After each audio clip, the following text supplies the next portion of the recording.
Dungeon या system ऐसी वाली तो आप लोगों ने कई सारी कहानी सुनी या पढ़ रखी होगी, जिसमें मेन कैरेक्टर को सिस्टम मिलता है जिसका यूज करके मेन कैरेक्टर स्ट्रांग बन जाता है। मगर क्या हो अगर हमारा मेन कैरेक्टर ही मॉन्स्टर बन जाए और मॉन्स्टर के बजाय हंटर्स को ही जान से मारने लगे? जी हां, आपने सही सुना, मॉन्स्टर की जगह हंटर्स को जान से मारने लगे।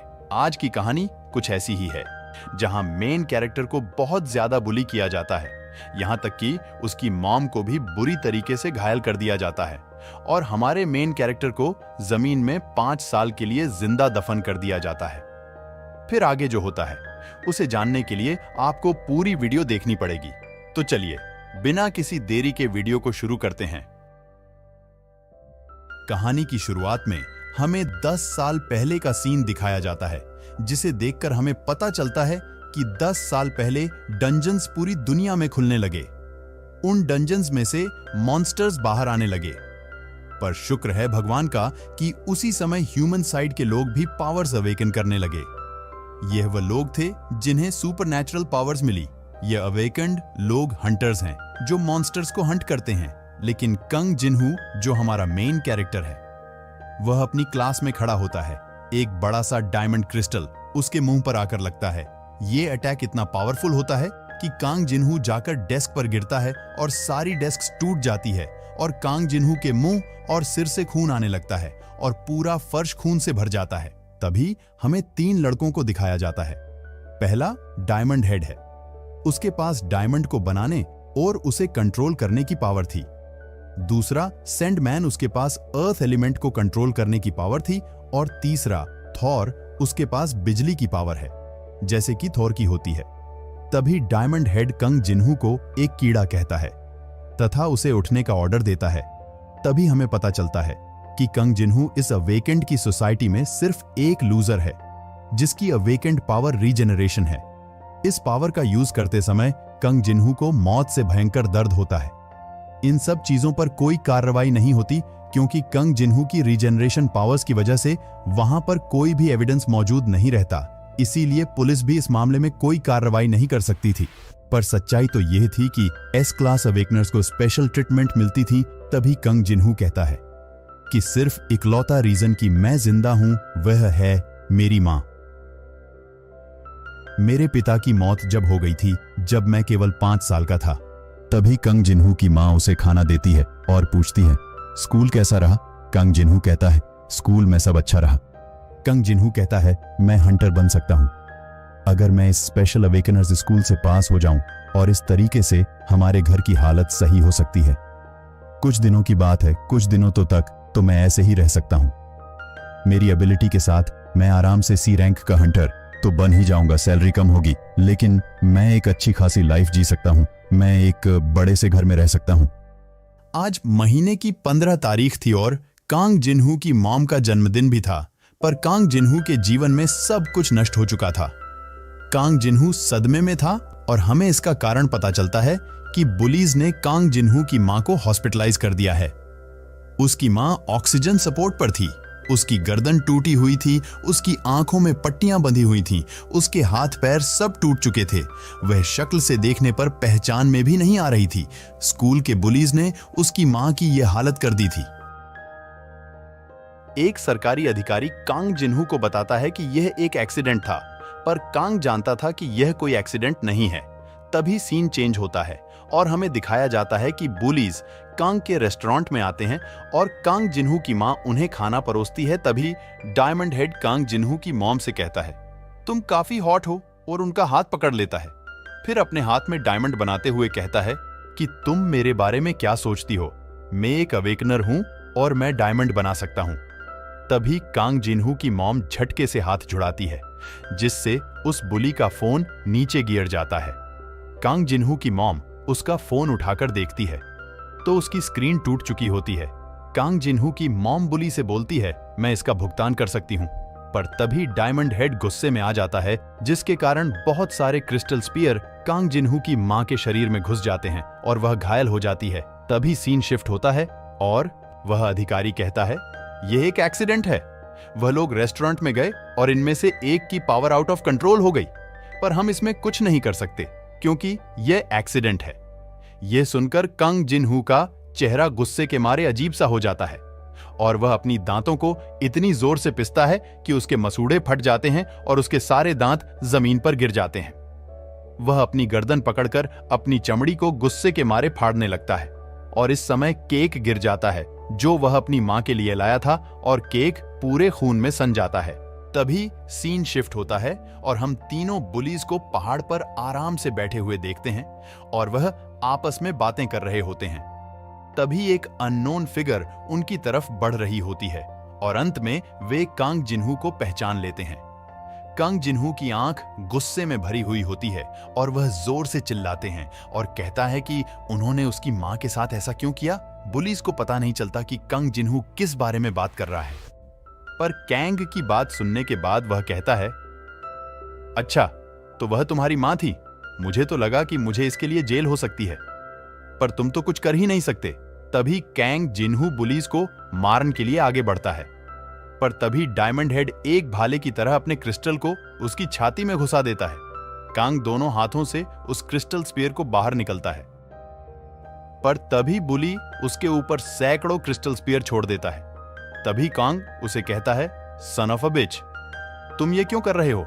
यह सुनकर डायमंड हेड को गुस्सा आ जाता है और वह थॉर को कहता है कि मुझे कुछ अपनी बिजली के जलवे दिखाओ। यह सुनकर थॉर कंग जिनहू के ऊपर बिजली का प्रहार करता है। इसके बाद सारे बुलीज वहां से जाने लगते हैं, पर कंग जिनहू उनमें से एक का पैर पकड़ लेता है और कहता है, तुम कहां जा रहे हो, मेरा बदला अभी पूरा नहीं हुआ है।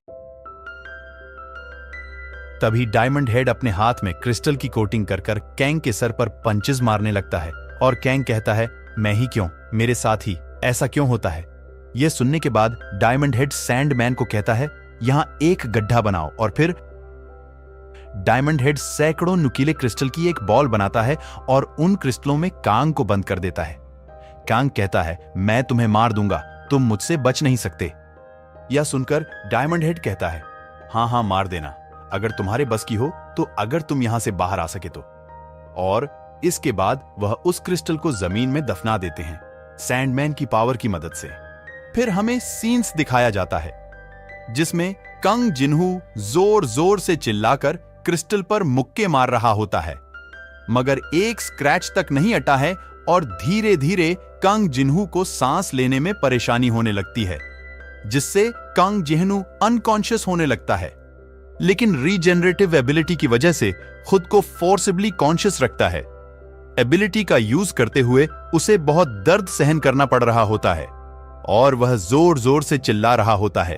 तभी कंग जिनहू से और ज्यादा तकलीफ सहन नहीं हो रही होती है, जिससे वह एक नुकीला क्रिस्टल तोड़कर अपने गले में घुसा देता है, मगर उसकी रीजेनरेटिव एबिलिटी के कारण वह मरने से बच जाता है।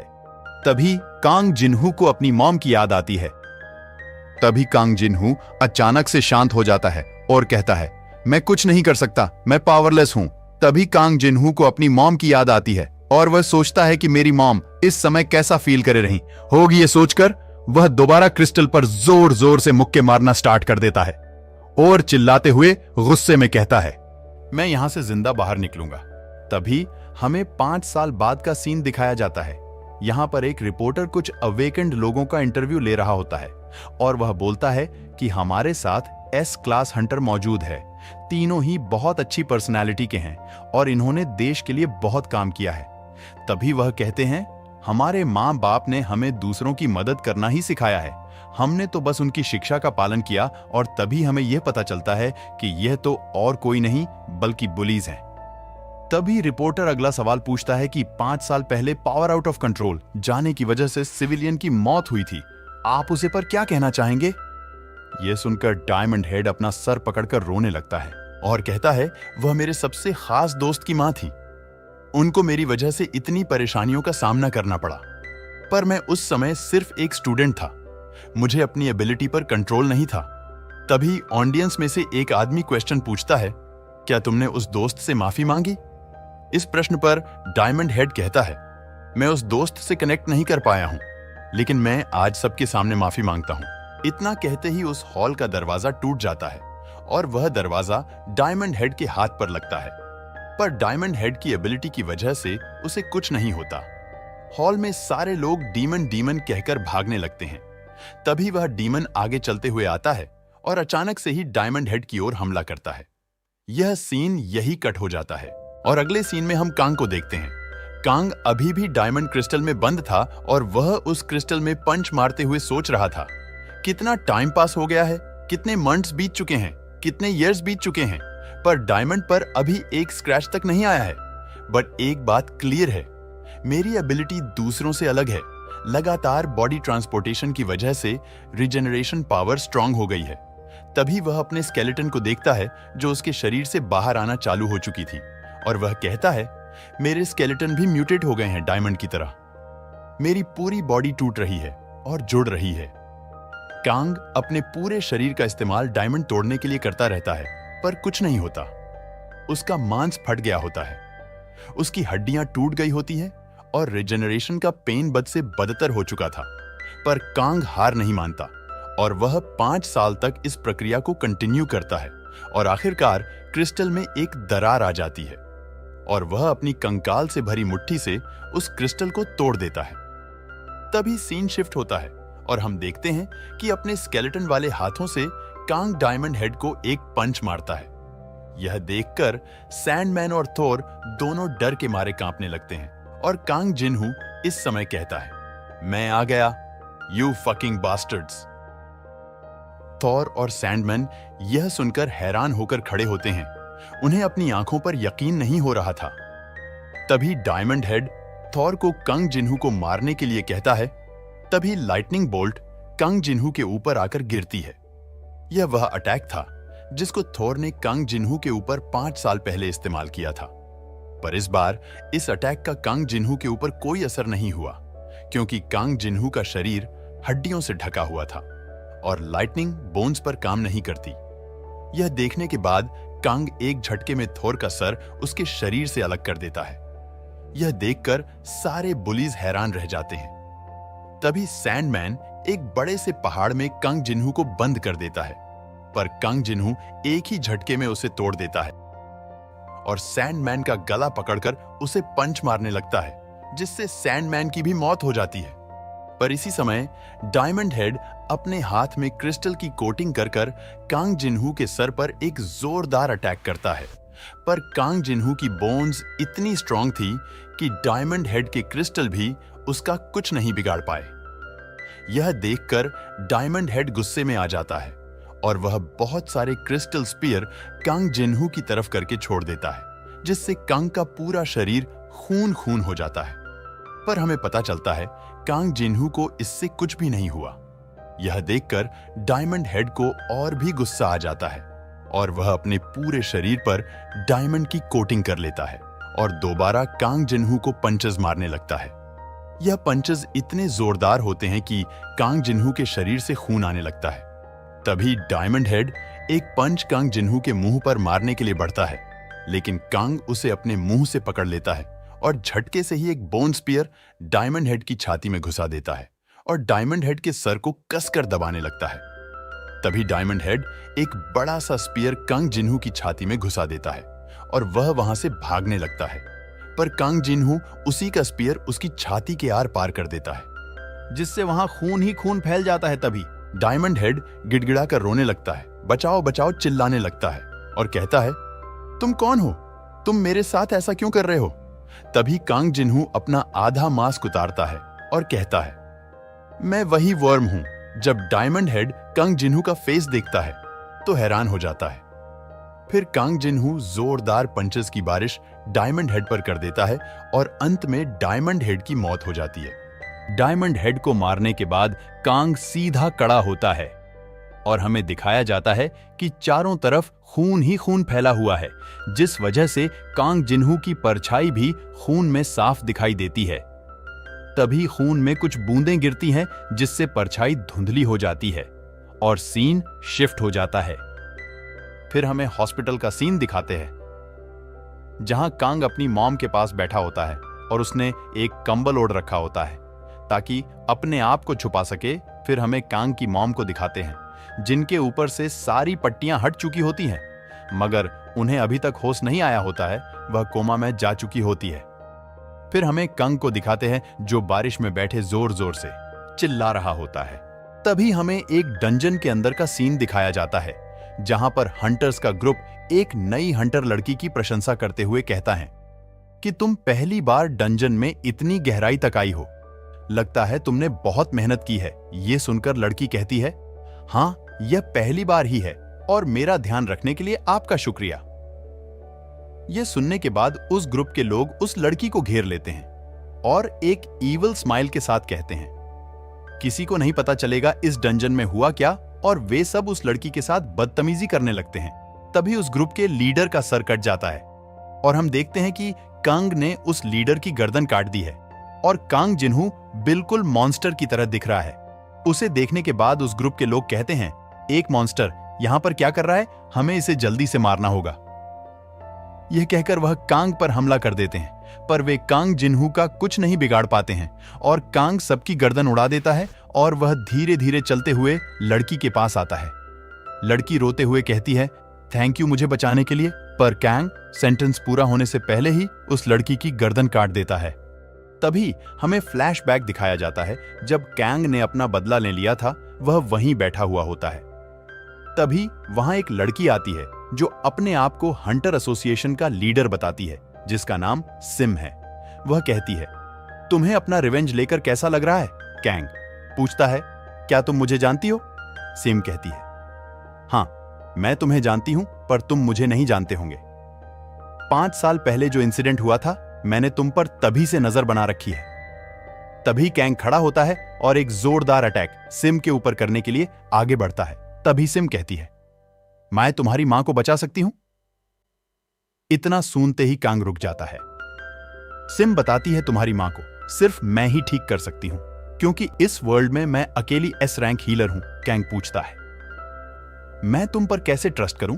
तुम तो मुझे सिर्फ एक एक्सपेरिमेंट की तरह देख रही हो। यह सुनकर सिम हंसती है और कहती है, तुम्हें क्या लगता है तुम्हारी मॉम हॉस्पिटल में किस वजह से जिंदा है? जब तुम जमीन के अंदर दफन थे, मैं तब से तुम्हारी मां का ध्यान रख रही हूं। कांग पूछता है, तुम्हें क्या चाहिए? सिम कहती है, हंटर्स बहुत ही स्ट्रांग है, कोई मिलिट्री फोर्स उनकी ताकत का सामना नहीं कर सकती। हंटर्स एक न्यूक्लियर वेपन से भी ज्यादा स्ट्रांग है। हमें इनका शुक्रिया करना होगा कि उनकी वजह से ही हम मॉन्स्टर्स से लड़ पा रहे हैं। पर दिक्कत यह है कि डंजन गेट्स मॉन्स्टर्स के खत्म होने के बाद भी गायब नहीं होते और कंट्री इन गेट्स को अपनी जंग और सीक्रेट मिशन के लिए इस्तेमाल कर रही है। लेकिन हमारी कंट्री के पास इतने हंटर्स नहीं हैं, तो हम चाहते हैं कि तुम हमारे मॉन्स्टर बनो। अगला सीन जापान से शुरू होता है जहां हमें जापान के प्राइम मिनिस्टर ऑफिस का सीन दिखाया जाता है, जहां प्राइम मिनिस्टर डिफेंस मिनिस्टर से कह रहे होते हैं, क्या डंजन के मॉन्स्टर स्ट्रांग है? डिफेंस मिनिस्टर कहता है, नो सर। फिर प्राइम मिनिस्टर पूछते हैं, क्या कोरियन हंटर स्ट्रांग है? डिफेंस मिनिस्टर कहता है, नो सर। यह सुनने के बाद प्राइम मिनिस्टर एक पंच बेंच पर मारते हैं और कहते हैं, तो फिर हमारे हंटर्स ने अभी तक कोरिया पर कब्जा क्यों नहीं किया? डिफेंस मिनिस्टर कहता है, आई एम सॉरी सर। यह सुनने के बाद प्राइम मिनिस्टर कहते हैं, तो अब तुम क्या करोगे? डिफेंस मिनिस्टर कहता है, मैं इस मामले को खुद हैंडल करूंगा। और हमें डिफेंस मिनिस्टर का इंट्रोडक्शन दिया जाता है जो जापान का नंबर 1 एस रैंक हंटर है जिसका नाम कागेरू है। डिफेंस मिनिस्टर वहां से जाते हुए अपनी सेक्रेटरी को कहता है, मेरी सोर्ड रेडी करो। सेक्रेटरी पूछती है, क्या आप अकेले जा रहे हैं? डिफेंस मिनिस्टर कहता है, हां। सेक्रेटरी कहती है, यह में भी रूड लगे पर जो हंटर्स पहले भेजे गए थे वे सारे एलीट्स थे और वह जिंदा नहीं लौटे हैं, फिर आप टीम के साथ क्यों नहीं जाते? डिफेंस मिनिस्टर कहता है, तुम्हें क्या लगता है मुझे इन सब चीजों की जरूरत है? और सीन शिफ्ट होता है और हमें डंजन के अंदर का सीन दिखाया जाता है जहां कागेरू सोच रहा होता है, यूजलेस बास्टर्ड्स, इनसे एक काम ठीक से नहीं होता। लेकिन यहां हुआ क्या होगा? क्या वह लोग मर गए होंगे सिर्फ इन छोटे मोटे मॉन्स्टर्स से लड़कर? पर यह होना संभव नहीं है। तो फिर क्या हुआ होगा? क्या यहां पर इससे भी कोई बड़ा मॉन्स्टर मौजूद है? तभी कागेरू कांग को देखता है। कांग जापान के टॉप हंटर्स की लाश के ढेर पर बैठा हुआ होता है। यह देखकर डिफेंस मिनिस्टर बहुत गुस्से में आ जाता है और वह अपने सोर्ड से कांग जिन्हू पर हमला करता है। पर कैंग उसे अपनी बोन्स से रोक लेता है। डिफेंस मिनिस्टर कहता है, तुम मेरे स्वॉर्ड को रोक सकते हो, ऐसा कभी नहीं हो सकता। और वह कंग पर फर्स्ट मून स्वॉर्ड अटैक कर देता है और इससे कंग घायल हो जाता है। पर वक्त को ना गवाते हुए कागेरू सेकंड मून स्लैश कंग के ऊपर मार देता है और कहता है, तुम्हारा स्केलेटन मजबूत है। और यह कहते हुए कागेरू थर्ड मून स्लैश भी मार देता है।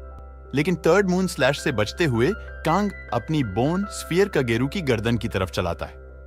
लेकिन कागेरू थर्ड मून स्लैश की डायरेक्शन चेंज करते हुए कांग जिन्हू का हाथ काट देता है और कहता है, तुम्हारी बोन्स बहुत स्ट्रांग होगी, लेकिन मेरी स्वॉर्ड डायमंड को भी काट सकती है। इस अटैक से कांग घायल होकर गिर जाता है। उसकी सारी हड्डी टूट चुकी होती है। कागेरू कहता है, पैथेटिक बैस्टर्ड, वह इस कमजोर मॉन्स्टर से कैसे हार सकते हैं? कितने शर्म की बात है। फिर हमें कैंग के बचपन का सीन दिखाया जाता है, जहां कैंग रोड के दूसरी साइड खड़ा होता है और उसके डैड हाथ में कुछ लिए हुए दूसरी साइड खड़े होते हैं। तभी कैंग कहता है, मेरे डैड हमेशा काम में बिजी रहते हैं, पर वह दिल और मिजाज के बहुत अच्छे हैं और मुझे उनकी यह बात सबसे ज्यादा पसंद है। यह कहकर कांग रोड के दूसरी साइड भागकर जाने लगता है। तभी अचानक से एक ट्रक उसकी ओर तेजी से आने लगता है। यह देखकर कांग के डैड तेजी से कांग की तरफ आते हैं और उसे दूसरी साइड धक्का दे देते हैं, जिससे कांग तो बच जाता है, लेकिन कांग के डैड ट्रक के नीचे आ जाते हैं, जिससे कांग के डैड की मौत हो जाती है। कांग कहता है कि वह मेरे चक्कर में मारे गए, उनकी मौत की वजह से हमारा बिजनेस डूब गया और हम कर्जे में आ गए। मेरी मॉम ने एक रेस्टोरेंट ओपन कर लिया और उन्हें अपने कोमल हाथों से लोगों के झूठे बर्तन धोने पड़ते थे। कांग अपनी मां से पूछता है, क्या आप ठीक हो? कांग की मां कहती हैं, हां बेटा, मैं ठीक हूं, पर हर रात मैं सो नहीं पाता था क्योंकि मेरी मां मेरी वजह से रो रही होती थी। तभी एक दिन कैंग कह रहा होता है, मुझ जैसे को जीने का कोई अधिकार नहीं है। और तभी कैंग एक ब्लेड से अपने हाथ को काट देता है। कैंग को किसी चीज के नीचे गिरने की आवाज सुनाई देती है। जब कैंग पीछे मुड़कर देखता है तो कैंग देखता है कि उसकी मॉम दरवाजे के पास शॉक में खड़ी होती है और कैंग को पता चल जाता है कि उसकी मॉम ने उसे यह करते हुए देख लिया है। मगर तभी कैंग कहता है, मॉम, मुझे लगता है मैं एक अवेकेंड हूं। फिर हम देखते हैं कि उसकी मॉम कैंग का हाथ देखने लगती है और कैंग रोते रोते कहता है, मॉम, मैं एक हंटर बन सकता हूं। हमें सीन दिखाया जाता है जहां पर शाय कंग से कहती है, दुनिया का संतुलन खराब हो चुका है। बहुत सारे देशों को हंटर के द्वारा कब्जे में लिया जा चुका है और इस समय हमारा सबसे बड़ा दुश्मन जापान है। प्लीज हमारे मॉन्स्टर बनो और हमारी मदद करो। तभी हम कागेरू को देखते हैं। वह कहता है, मैंने शायद ज्यादा ताकत यूज कर ली है, लगता है मुझे खुद ही कोरिया जाना पड़ेगा।